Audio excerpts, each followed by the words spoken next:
Yes, sir. Good morning, sir. Good morning. Actually, one person is joining the lecture in the name of law student. I have no objection regarding his joining. But unless and until I will the name of that person, it is not possible for me to give attendance. So the person who is joining as a law student, kindly tell your name.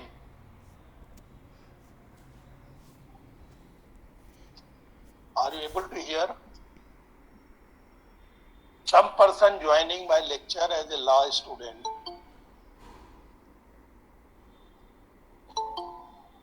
I want to know his name. Sir वो अब leave कर गया है. अच्छा, left कर गया. Yes, sir. Yes, sir. Actually, I have no objection, but actually I want to know the name because I have to give the attendance of all the students belonging to section B.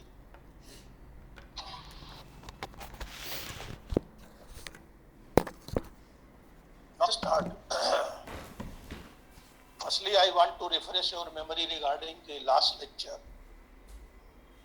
In the last lecture, we have discussed the equity, justice and good conscience. I have pointed out equity, justice and good conscience. This is not the indigenous doctrine. This is the doctrine which is developed by the British legal system. And since Britishers were the judges in the Indian legal system before independence, so therefore they actually incorporated or they incorporated this doctrine in the Hindu law. So equity, justice, good conscience. This is not actually the doctrine which we can say. This is the doctrine of Hindu law. It is doctrine of Hindu law. It is prevailing in British legal system. And I have pointed out that here most of the judges in India, they were the British nationals. They were equipped with the British legal system. Therefore, they actually borrowed that doctrine and apply in Hindu law. I have also explained what is the meaning of equity, justice and good conscience. I have also given the example of equity, justice and good conscience, that when it will apply. Moreover, now I want to discuss the precedent as a source of law. Precedent as a source of law, P-R-E-C-E-D-E-N-T. Precedent means this is the prior decisions. So the prior decisions which is actually passed by the courts, these prior decisions also treated as a source of Hindu law. It is very important to note here the prior decision, how they are source of Hindu law. Just I want to tell that there is one doctrine, the doctrine is being called as a stare decisis.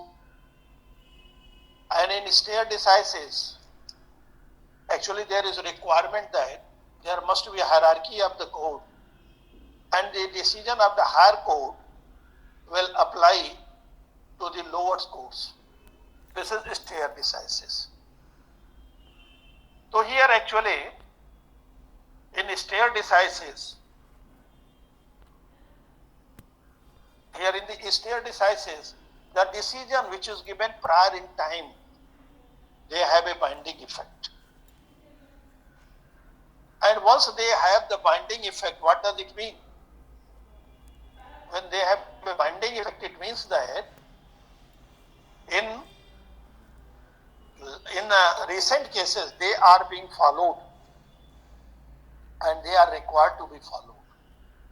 So precedent means this is the prior decisions which are given by the courts, and actually the jurisprudence says the prior decision which is given by the higher court, therefore it is binding on the lower courts. That's why this stare decisis, this doctrine is applicable, and the Supreme Court decisions and the High Court decisions which are being given, they are having the binding effect. Similar the decisions which were given by the Privy Council, I am using the word where means in past tense, because Privy Council right now it is not existing. So the decision which is given Privy Council, this decision has also the binding effect over the later cases. So now you can have theme in your mind, what is the meaning of precedent. Precedent means earlier decisions given by the court. And this decision which is given by the court, this have binding effect. Now I am coming on the question that how they are sources of Hindu law. If you go through any decision and which the decision is given, if you go through any decision and that decision suppose given on any subject, what you will get? You will get all the information from historical background and full development what is the right position, it has been discussed in that decision. You can get Indian decisions, and his Indian decision, this is the tendency that suppose any decision is given on the point of the adoption, you will get whole information regarding the adoption from historical background to the modern position. So at one place you will get whole information. Therefore, if you want to know that what is the latest position of the court's law on any point, it may be suggested that go through any decision of the Indian court, and by that decision you will get whole information from beginning till last, till modern time. Whole information on that subject you will get. So this is one importance of decisions. The second importance of decision. The second importance of decision is that suppose any doctrine, any principle, any law which is being actually amended by the court, any doctrine which was prevalent, suppose it is amended by the court. Any principle which was prevailing from earlier, suppose it has been changed, then the change may be done by the court. And third, any other information, any decisions which is being overruled, you can get whole information in form of the precedent.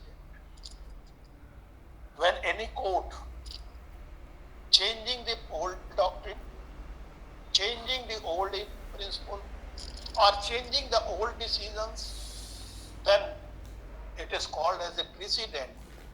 And this is very important and this is very relevant, and we are discussing as a source of Hindu law only that decisions which are changing the earlier position.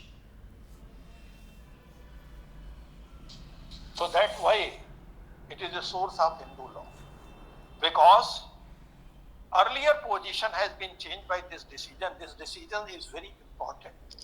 So here the precedent we are taking in respect to that. Now I am coming on the point that how these decisions are relevant and why relevant. I think that on yesterday I have just pointed out that before independence, the judges, they were mostly the British nationals. They were highly equipped in the English legal system, where their whole training is according to the English legal system. They were unable to understand since they were unable to understand the system of the Hindu law, therefore they actually incorporated certain things from the British legal system. So many things from the British legal system. And most of them is the equity, justice and good conscience. You can get it. So here in the precedent, what you will get, suppose the judge is not able to demarcate that which injunction which is written in the Smritis or the Vedas is recommendatory and which one is mandatory. Suppose he is not able to know, then he will be little bit confused that by which law he will give the judgment. When he will be little bit confused, then naturally he will apply the common sense. And what will be the common sense? Since he had been trained in the English legal system, therefore he mostly apply the common sense which is prevalent in the English legal system. So that's why here in the precedent, so many things we also got from the English legal system which have been unknown in the Hindu law. I have given yesterday the example, women's estate. Women's estate, this is the property which any female having. I have pointed out yesterday also, here the property which keeping by any Hindu women, this property has been categorized into two categories. One is called as Stridhan, another is called as women's estate. So Stridhan and women's estate. This women's estate concept is not actually prevalent in the Hindu law. From where it came? It came from the English legal system. Actually, this new setup which is being evolved by the British courts, British judges, that the property which is succeeded by any woman after the death of her husband, that has been categorized in the category of the women estate. And in respect to that property, she was not the absolute owner. She was being called as a limited owner. Therefore, the name which is given by the British judges, the name was the women's estate. So this is the concept we are following right now. Why? Once it is decided by the higher court privy council, women's estate, now in each and every court in India, he is bound. In each every court in India, that court is bound to follow the precedent, and women's estate become part of the Hindu law. Similarly, also the second concept, religious and charitable endowments. I have given earlier also. Actually, this religious and charitable endowment concept is not prevailing in Hindu law. In Hindu law, nothing like this. There is no any religious endowments. There is no concept of charitable endowments. This concept you can get in the British legal system, and it has been actually applied by judges, and decisions are given on the religious endowment and charitable endowments. Therefore, this became a part of the Hindu law. The third concept I want to put before you, this is actually the precedent which is responsible for creating here one doctrine which is prevailing in Hindu law. The doctrine is called as pious obligation. What is the meaning of pious obligation?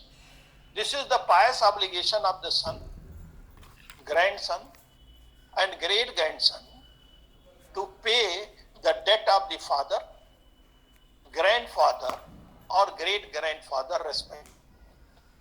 So now this is the pious obligation, this is the theory which is prevailing in Hindu law, that if any person is being debt and he is taking the debt also, then the theory is that in next life he has to repay that debt.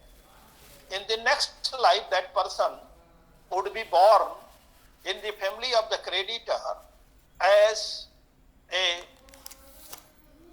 animal, as a servant. So therefore, this is the concept that you should repay your loan in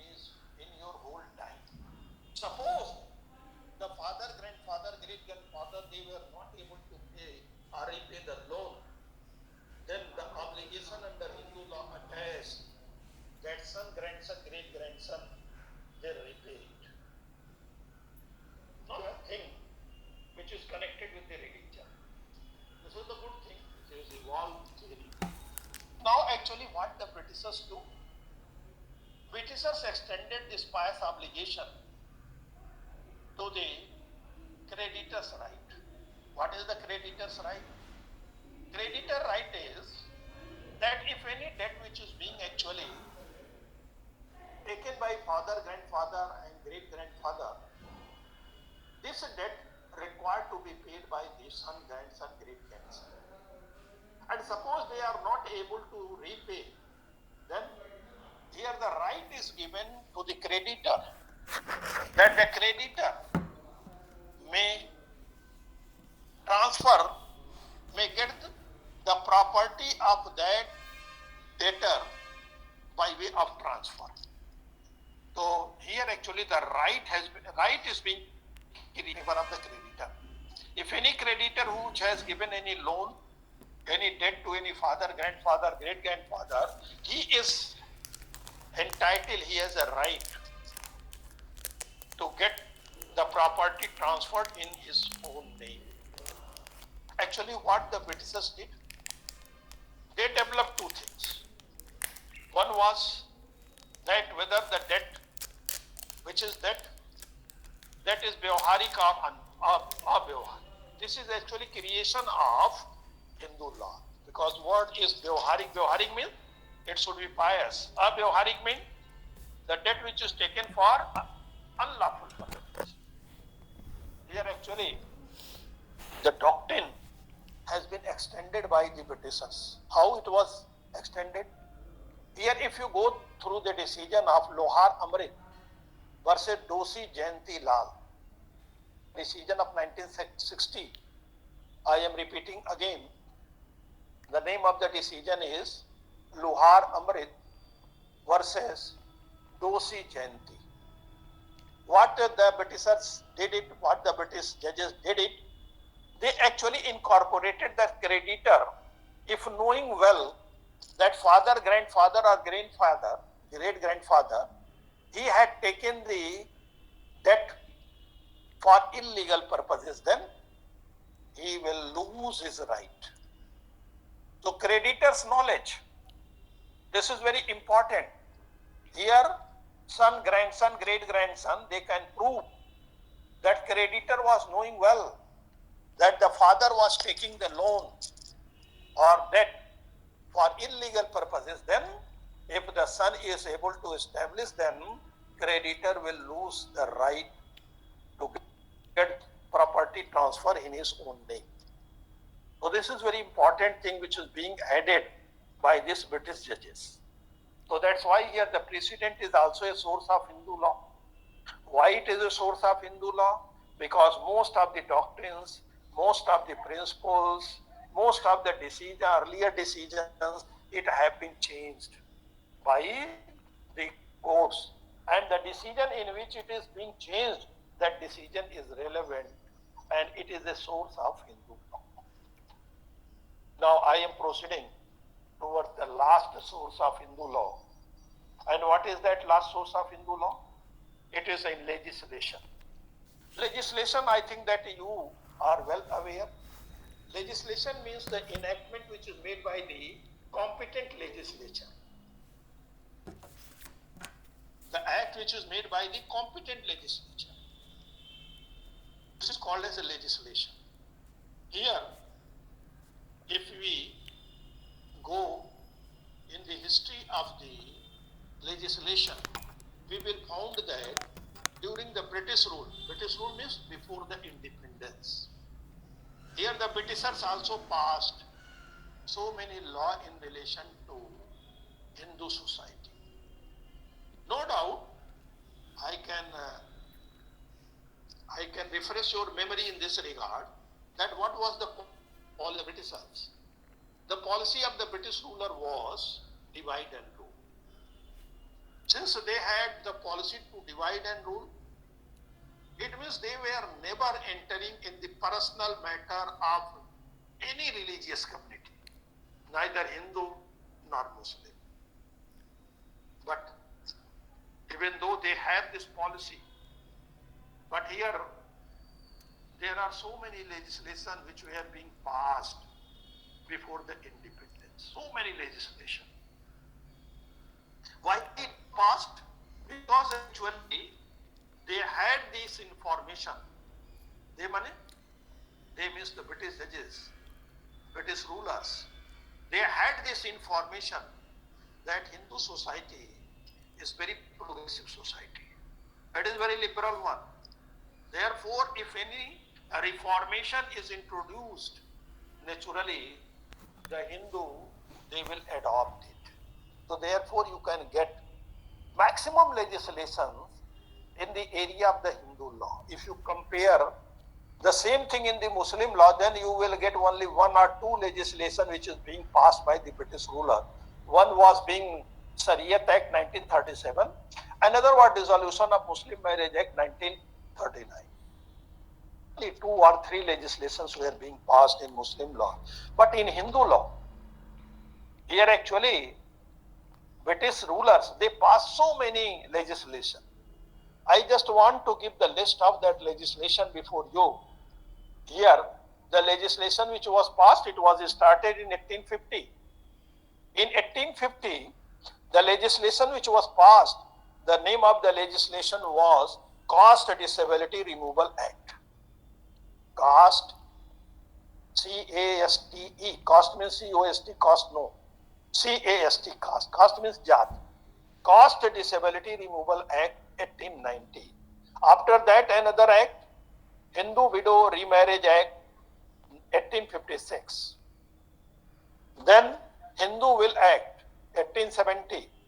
Hindu Transfer of Bequeath Act 1914. Child Marriage Restriction 1929. Hindu Gain of Learning Act 1930. Hindu Inheritance Removal of Disability Act 1928.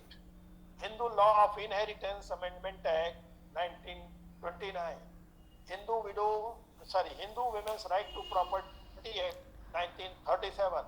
RAF Marriage Validation Act 1937. Hindu Women's Right to Separate Maintenance and Residence Act 1946. Hindu Marriage Removal of Disability Act 1946. Lastly, Hindu Marriage Validating Act 1949. So I am giving a last list, a long list. And this long list I have given to you with the objective that I want to inform you, no doubt, policy of the Britishers were, they were lesser involved in the personal matter of any religious community. But in spite of that, they passed, I think that more than 15 legislation. So you can get a list of legislation which were being passed by the British rulers. So this legislation, it is also a source of Hindu law. Why? Because they are giving the material. They are giving the material on the subject, which is the subject of Hindu law. Like the Inheritance Caste Disability Removal Act means what? On the basis of the caste, no person shall be disqualified for inheriting. So most of the legislation, they are actually in relation to inheritance. Widow Remarriage Act, it is also permitting the remarriage of the widow, and also right to property is given. Apart from that, here Marriage Disability Removal Act, it is also some sort of amendment which is being made. So what I want to say at this moment, that here legislation, they are also the sources of Hindu law.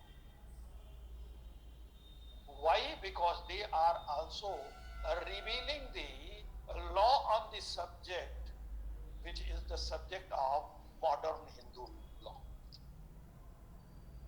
Okay? Now I am proceeding after the independence. This was the legislation which was before the independence.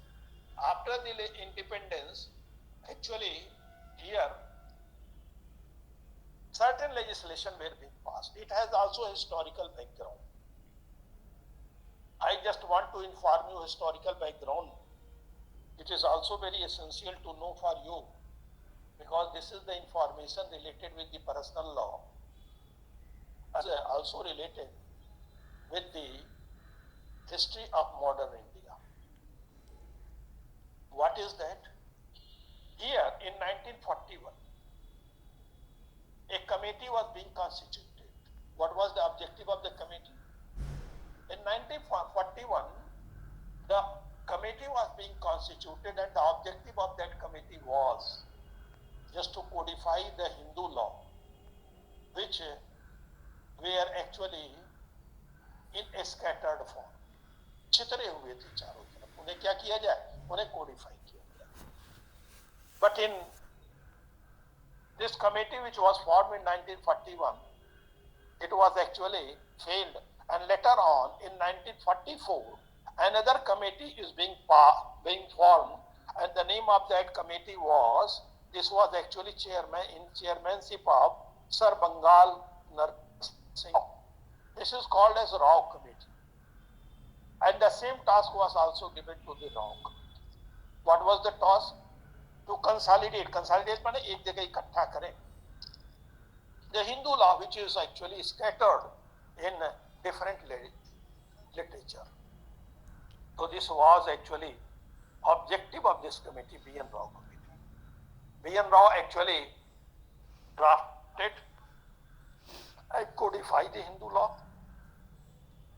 But when it was actually codified, it was opposed by Hindu society. Vehemently opposed by the Hindu society. One prominent name is coming, who also opposed it. There was actually signature campaign which was launched by the Hindu society. And Bankim Chand Chatterjee,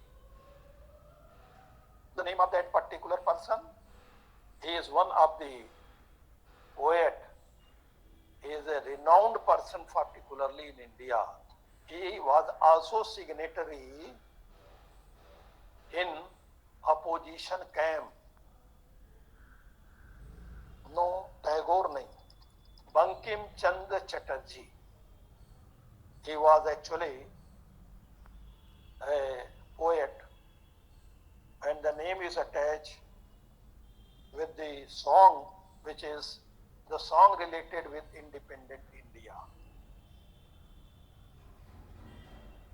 No Anand Matani, that is not there. Bankim Chand Chatterjee is a very well-known personality, and when he opposed and he became the signatory on that signature campaign which was opposing the codified Hindu code bill. So this was a very serious issue. And what was the reason why they opposed it? The reason was that Hindu code bill suggesting that bigamy should be repealed, and in place of that bigamy, monogamy should be started. So here actually this is attached with the sentiments of the Hindus, because Hindu believes procreation of son, and son is very important, because without son it is not possible that to continue with the generation. And it is also important for religious purposes, because son actually, they are offering the pindadan to the ancestors. So if the son could not be born by one wife, then here they wanted that some relaxation should be given, Hindu be allowed to remarry with the second wife. So this was the major reason, and on this count the Hindu community altogether united. What happens later on? This code, Hindu code bill, it was introduced in the parliament. The parliament was the interim parliament, and later on the parliament was being dissolved, and when it was being dissolved, bill was also lapsed. Actually, later on, when the Jawaharlal Nehru was the prime minister, he actually very much fearful that if the whole bill will be introduced before the parliament, naturally the reaction will come from the Hindu society. Therefore, he actually split the Hindu Code Bill into four legislation. Since he was very much fearful, therefore, firstly he introduced the Hindu Marriage Act in 1955. So this is very easy to understand you and to remember that Hindu Marriage Act is only legislation which is put actually in 1955. The rest of the Hindu law legislation, they were being put in 1956. Why? Because Prime Minister was very fearful. He firstly tested and he put the bill before the parliament in 1955 when the bill was being passed in form of the enactment Hindu Marriage Act. And when the reaction he did not get from the Hindu society, therefore he dared to put all three bills, Hindu Succession Bill, Hindu Adoption and Maintenance Bill, Minority and Guardians Bill in 1956. Therefore, the enactments is being called as the Act of 1956. This is very easy for you to understand. Now, I am discussing the sources of Hindu law. All these laws which I just put before you, all the enactment which I have referred before you, they are actually providing the subject material. The material on the subject which is relevant in Hindu law, therefore they are the sources of Hindu law. So by that way, we are able to complete our discussion of sources of Hindu law. Now, I am proceeding towards the another chapter, and this chapter I want to take up, that is marriage first. Here, marriage means one of the sacrament in Hindu law. I have already pointed out that here, marriage is actually treated one of the most sacramental part of the Hindus. I have also given the practice of the marriages in the oldest Hindu society. 8 forms of marriages were prevalent. 4 were being approved, 4 were being unapproved. I have already, I think, referred it. 4 which were being approved means approved by the society. These are the Brahma marriage, Daiva marriage, and this Prajapati marriage. So these marriages actually, Brahma marriage, Daiva marriage, Arsa marriage, Prajapati marriage, they are being approved marriages. The second form of marriage, they are not approved by the society, like the Gandharva marriage, Pachas marriage, or Rakshas marriage. So these marriages actually, they are not actually the marriages which was approved by the society at large. Now I am starting the Hindu Marriage Act. And firstly, I want to take up the section 5 of the Hindu Marriage Act. What are the essential requirements for a valid marriage? What are the essential requirements of valid Hindu marriage? Here if you go through the section 5, you will get that 5 essential requirements have been laid down for a valid marriage in Hindu law. The first one is being called as bigamy. What is written in the bare provision? Neither at the time of marriage should have any living spouse. If he has any living spouse at the time of marriage, then the marriage will not be valid. So this is one of the conditions. It is called technically as a bigamy. Bigamy is being abolished. Now monogamy has been laid down. Neither party has any living spouse at the time of marriage. It means neither the husband nor the wife should have any other living spouse at the time of marriage. It means bigamy is fully prohibited. Now monogamy has been laid down one of the essential requirements. The second, consent. Here the second requirement for a valid marriage is that consent which is given by parties, that consent should be valid consent. Here word free not. Free consent you can get here in contract law. Here the word which is used, that is the valid consent. Valid consent means when the consent is given, the party should be free from disease at the time of marriage. If the party is unable to give the valid consent, why? Because of unsoundness of mind. The second one, even the party is able to give the consent, but if that party is suffering from mental disorder of such a kind and of such an extent that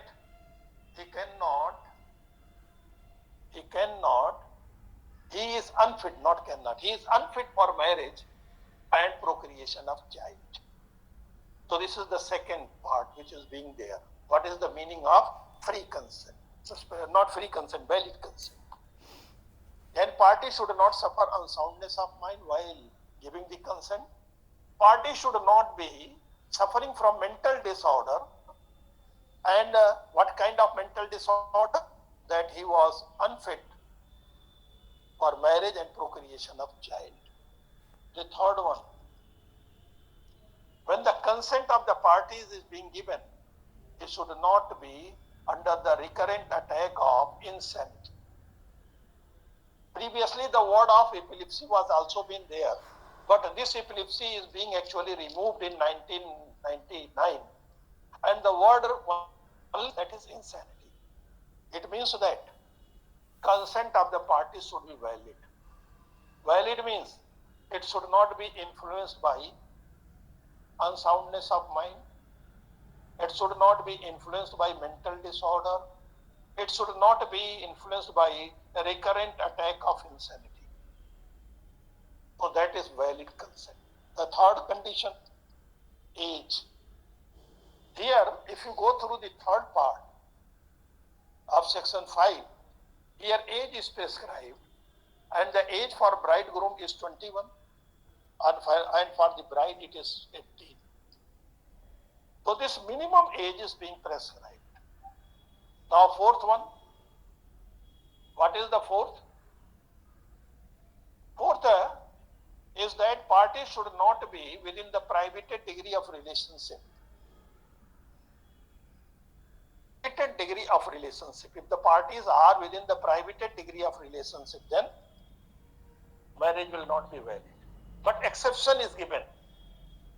If any custom is prevailing in each party, word is very clear. Custom prevailing in each party, each one is sabke, pratek, and the marriage can be taken place even within the prohibited degree, then this provision will not apply.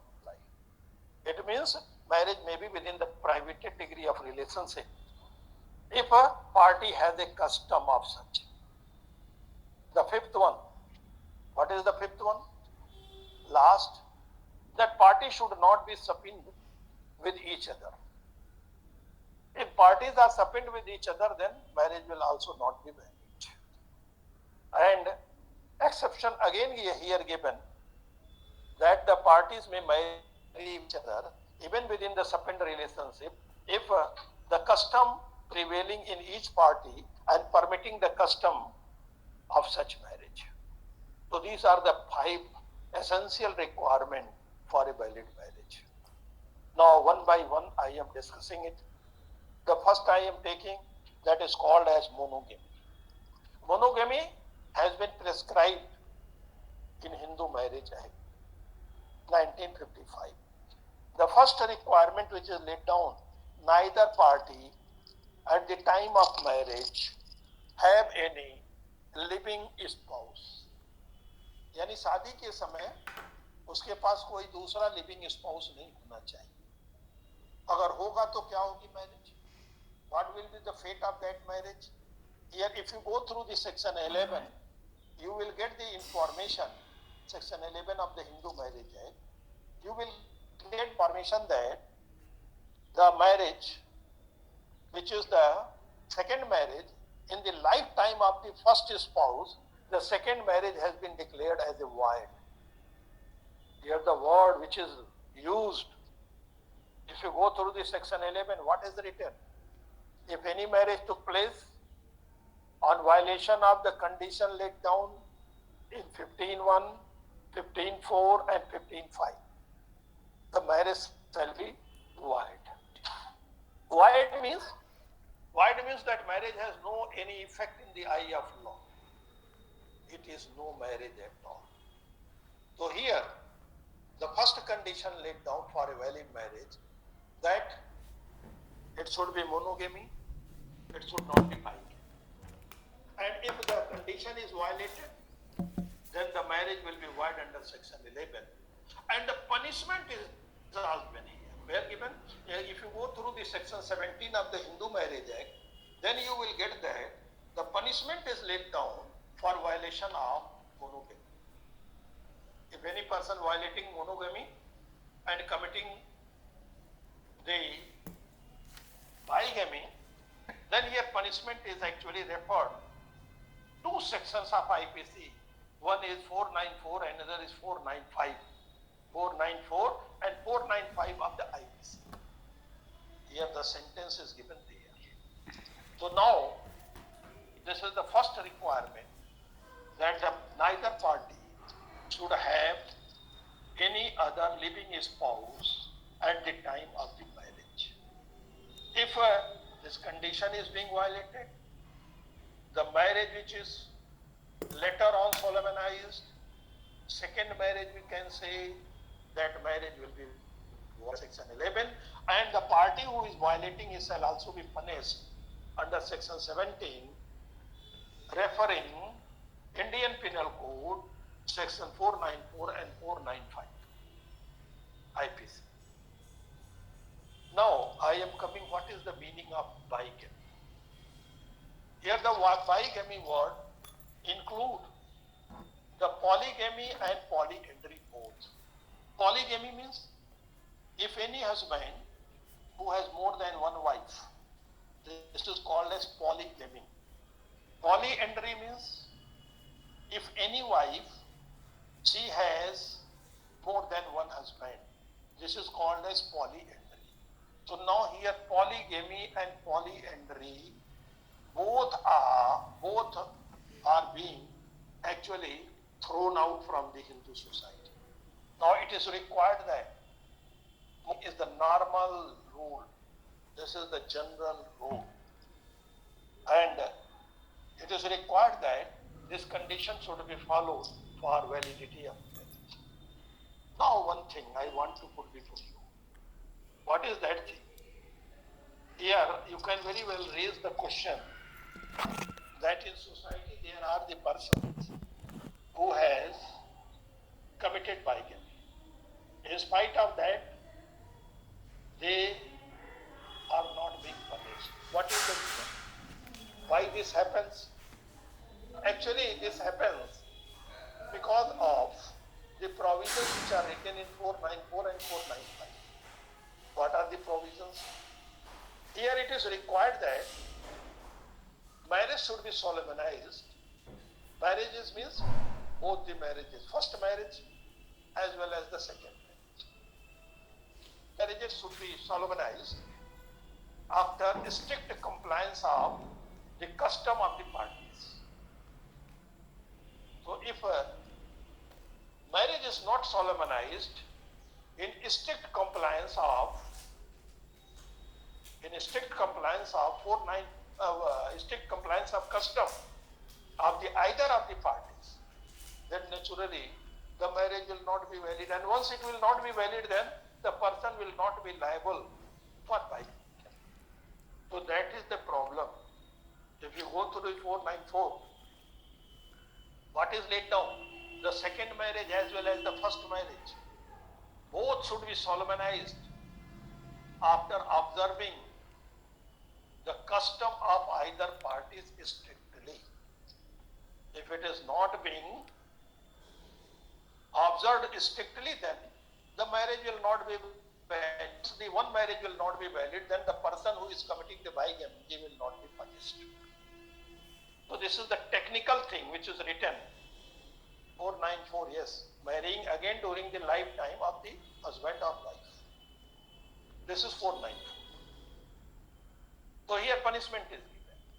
So why punishment is not materialized? Because actually the decisions which are given by the court, they are also responsible. The court has also given the emphasis that both the marriages should be solemnized by observing the custom of either parties strictly. If the custom has not been followed strictly, then the accused will not be punished. And in this regard, I want to refer one case you can get also in your textbook. The name of this A.N. Mukherjee, Dr. A.N. Mukherjee versus State. Dr. A.N. Mukherjee versus State. Actually here, there was one doctor, he was a surgeon. He actually married with the second wife in second time. The marriage was being solemnized by him by observing the three ceremonies, not one ceremony. Three ceremonies were actually being observed while the second marriage was being solemnized. First ceremony was moon ceremony. Moon ceremony means before the moon, oath was being taken. The second ceremony was the ceremony where the exchange of garland took place before the in the Kali temple. So in the Kali temple, here the ceremony was being observed and exchange of garland took place, and both husband and wife, they were actually taking the 7 step. It is like the imitation of somebody. Imitation of somebody. The third one. The third ceremony which was being actually observed by the surgeon, he also gone through the ceremony of Guru Granth Sahib. Why? Because the wife was the birth. But it was also imitation. It was only the imitation, strictly not followed all the ritual. It was the imitation of Guru Granth Sahib ceremony. When he was being prosecuted for bigamy, he argued that the second marriage was not valid. Why? Because second marriage, no doubt, it was solemnized by the 3 ceremonies, but all 3 ceremonies, they were not being strictly followed or observed, and they were not prevalent in the parties. Therefore, the second marriage was not valid, and he was not being prosecuted and punished. So this is very important. What message I want to give you? That this bigamy, it is the practice which is now prevalent in the society, but the accused is not being punished. Why the reason? The reason I have pointed out, that interpretation given by the court, that is also a strict interpretation given by the court. Here you can also, the case of Wakhande versus state of West Bengal. Here in this case also, not state Bengal, in Maharashtra. Wakhande versus state of Maharashtra. Here also the accused was not being punished. The reason was that he actually not observed the custom of either party. So because of that, actually the accused could not be punished. And in some microscopic section of the society, bigamy is still being observed. Now I want to take another part in this bigamy that is also very important. You have the idea that in certain part of the India, this bigamy is being followed. In form of the polygamy and also in the form of the polyandry.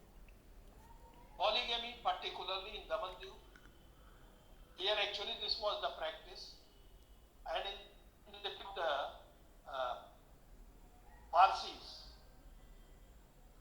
here this act was being actually in there. This practice continued till date. So this bigamy is actually being practiced in Goa, Damandiu.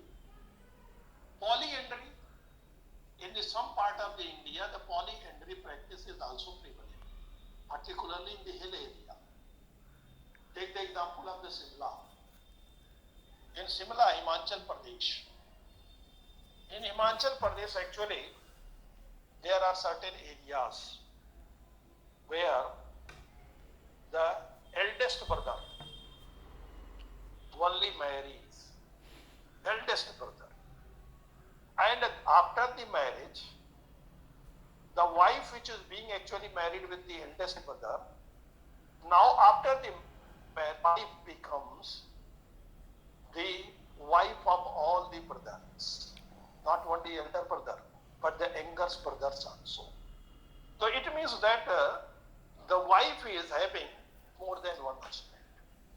So this practice actually in practice in Himachal Pradesh, but in the remoter area, because society gradually actually Hindu society, it is moving toward the progressive attitude. Therefore, it is very important here that this practice is diluted, but still it is continued. So here, Goa, Damandiu, Portuguese, not Parsi, Portuguese. When the Portuguese rule was there, then actually bigamy was being practiced, and till date it is being practiced. So right now, to complete this first essential element or essential requirement for a valid marriage under section 5. Any question? Any person having? Tell me. Hello? Are you getting the voice? Yes, Any sir. question? Any question from any side? No question? Okay. So now time is over. And this is the time to disconnect. So please disconnect. And I am also going to close down.